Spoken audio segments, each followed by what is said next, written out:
Hi, welcome to Celebrate Recovery. We're so glad you're here tonight.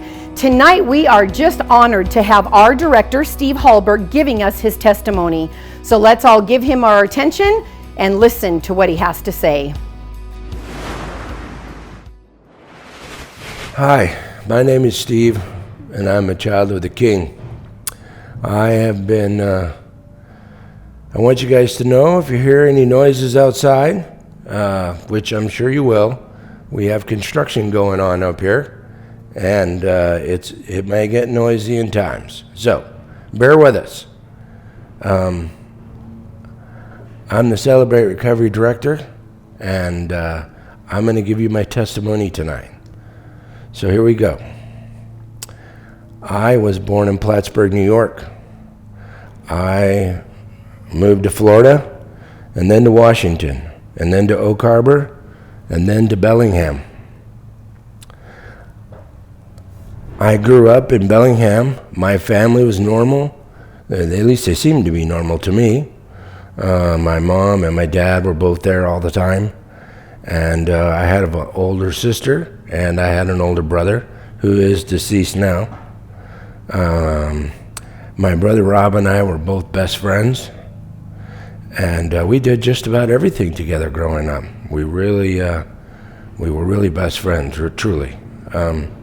My drinking and my drugging started at about 12 years old, and it never stopped from there. I started stealing stuff when I was about 13 or 14, and by the time I was 17, I was headed to prison. That was 1982. I had been in juvie for a year by then, and was definitely headed down the wrong path.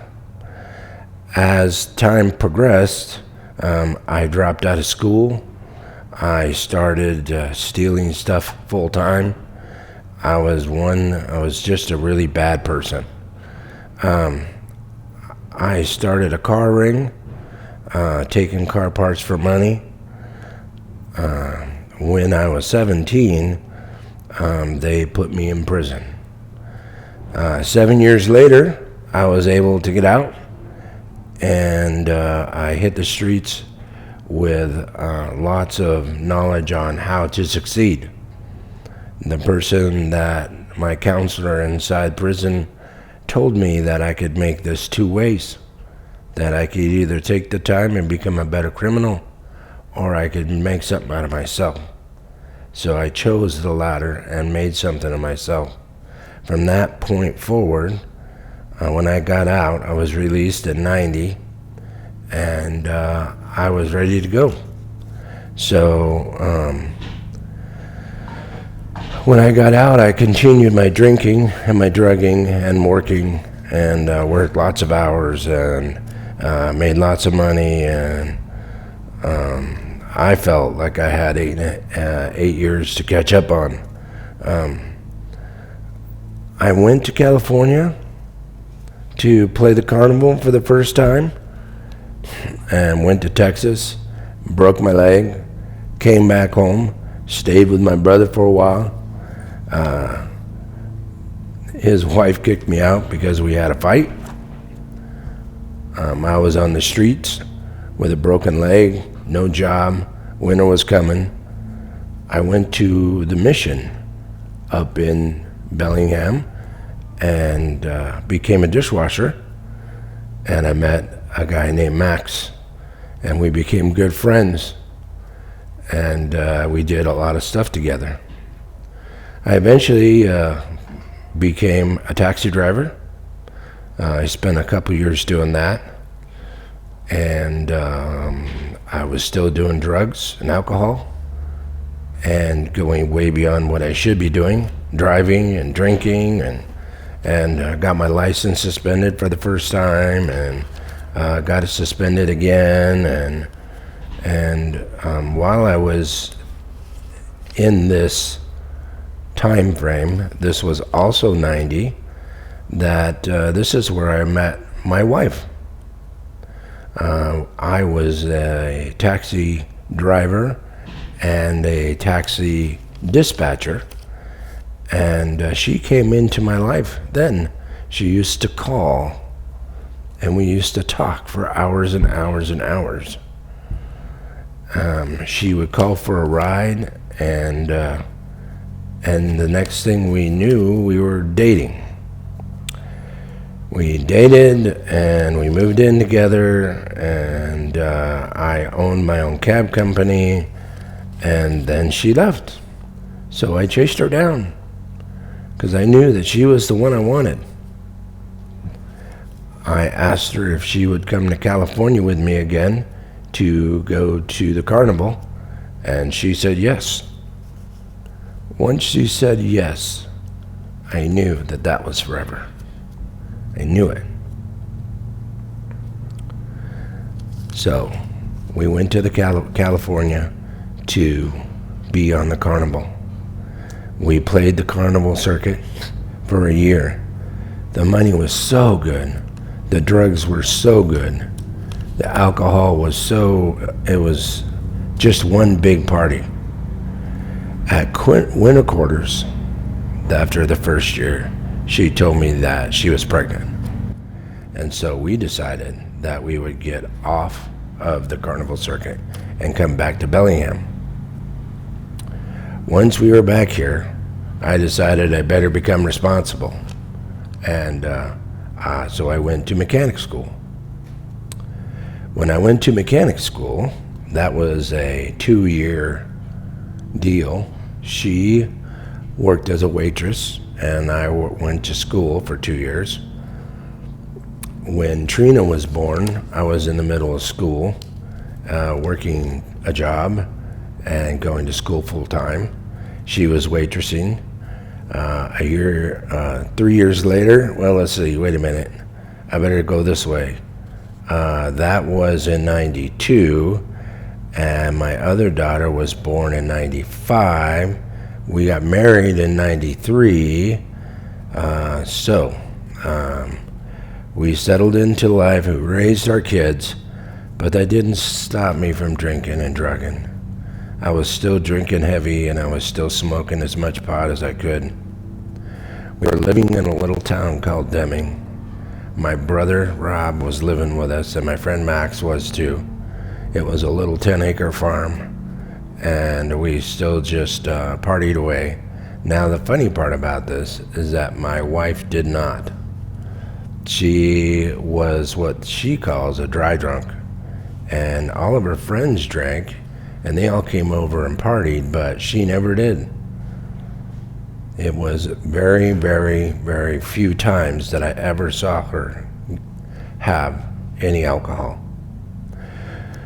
So my friend Max, he asked me to come down here to Spanaway to work a job that was for more money than what I was making. So I started working at a place called Svenco. Now, Svenco was a great place to work, except one thing. They owned a bar, and very customary for them to invite all of their employees out here, and I would get so drunk. It was horrible. And I'd drive home from Buckley to Eatonville. When we moved out here, we thought it was for a better life, something that was calmer, and what it turned out to be for me was a long ways away to drive home drunk. So, as I was working the 70 to 80 hours a week, doing fleet work, leaving my wife and kids to fend for themselves, week after week, stopping by the bar after work, driving home drunk, yelling and screaming at him when I got home. Things were getting really bad. Things were getting, well, they were getting pretty bad. So we moved out here to Eatonville. We thought it would get better. But again, all it did was give me a reason to get more drunk. So one night, I didn't come home, and my wife went out looking for me. And what she found was kind of alarming. She found me passed out in my truck, with my truck running, and it facing Ohop Lake. Now, it could have only been one slip, because it wasn't an automatic, it was a stick shift. One slip of the leg and I could have been in the lake. I feel like something was watching over me at that point. I really do. I used to ask my kids to make me drinks. I taught my kid how to smoke pot. I was not a very good individual. It was then that I hurt my back. I was making a bed for a pickup truck that was for work, and I blew out 3 discs by falling down over a saw. That next weekend, I guess God didn't feel like that was enough, but that next weekend, I had 2 strokes, and they took me off of work. I could barely move around. I couldn't see things straight. It was what I thought was the end. I did lots of things. They put me through lots of rehab. I had 3 bulged discs. I was left with quad vision, which is vision in both eyes, 2. And short-term memory was gone. I have restless leg syndrome, and after all that was said and done, I thought I was doing good. Now that I couldn't do anything, I had plenty of more time to drink, to smoke, and party. This was in 2008. This is where my life changed. My daughter Katrina was invited to see our teens down in Spanaway and went to the Acquire the Fire. What a change that girl had. What a change. They started looking for churches and found Centerpoint. They all told me about it and begged me to go. I finally gave in and went. Everybody was so friendly. They welcomed me with open arms. A couple weeks later, we were all saved. We were all saved. The next year, Shelly and I had both quit smokes. I had quit drinking and pot smoking because I learned of a thing called CR Teens and what Celebrate Recovery was all about. While my kid was going to CR Teens, I was going to Celebrate Recovery. It started going with Denny and Lori. Every week, the steps and the principles and church were changing my life. I was amazed at how much. When my brother died in 2009, that's the only thing that got me through, was God, was Celebrate Recovery, having some place to go. After that, my mom died. And then after that, my dad died. When we went to take care of my dad, it was only a year that we were able to take care of him, and he passed away. My dad passed in 2011, and there we were. Man, what a year, we thought. We thought this had to be happening for something. So we moved back here to Eatonville, and I became acquainted with the Celebrate Recovery here. And I helped build the building that's sitting here on this piece of property. I started working as, I guess you'd call it, the caretaker. After we opened it up and looking for things and helping out, just fixing everything. Then mowing the lawn, and then weed whacking, and all of those things. Now, today, we were trying to stay in our ministry. We were having church at the school, and we had this building to go, and this is what we felt we needed. Jeremiah 29:11 says, "For I know the plans I have for you, declares the Lord, the plans to prosper you and not to harm you, the plans to give you hope and a future." I believe this with all my heart. This is where and what I'm supposed to be doing. But this little town's tough. It really is tough. There's a lot of Satan here. There is a lot. So, we kept going to Celebrate Recovery. We kept being in our church. Ephesians 6:13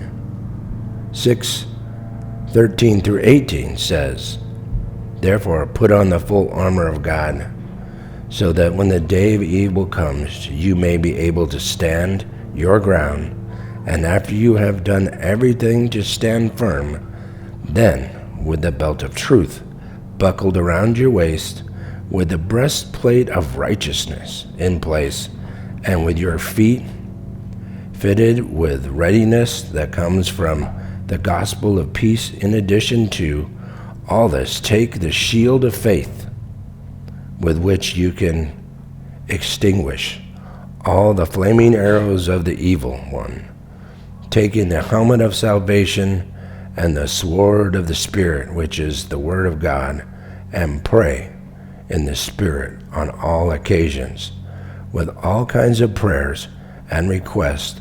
With this in mind, be alert and always keep on praying for all the Lord's people."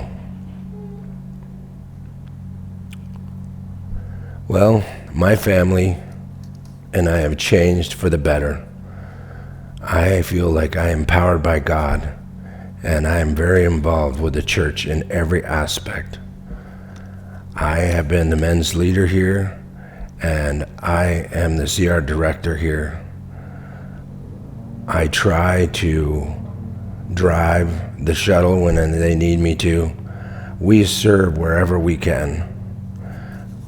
I just want to encourage you and everybody that's out there that's listening that they can serve too. Centerpoint and Celebrate Recovery and God have changed me and my family so much. I have been cured of chronic back pain. I have served on the elder board. I am the director of Celebrate Recovery, and I am the lead ministry leader of the maintenance team that takes care of our church and this property. Again, I look forward to everything that I can do to help to continue to make this all go forward. In my eyes, this is what I'm here to do. Now, my wife is going through cancer, and myself, I have high blood sugar and a broken ankle, but we are still here, and we are still serving as much as we can, and I encourage you once again to do the same. Ephesians 6:10, a final word: be strong with the Lord and his mighty power. Without God, I would be nothing. Thank you for letting me share. That was an amazing testimony. Thank you so much, Steve, for sharing your heart and sharing your testimony. We look forward to seeing you Sunday morning at 10 a.m. and 8 p.m. We'll see you later.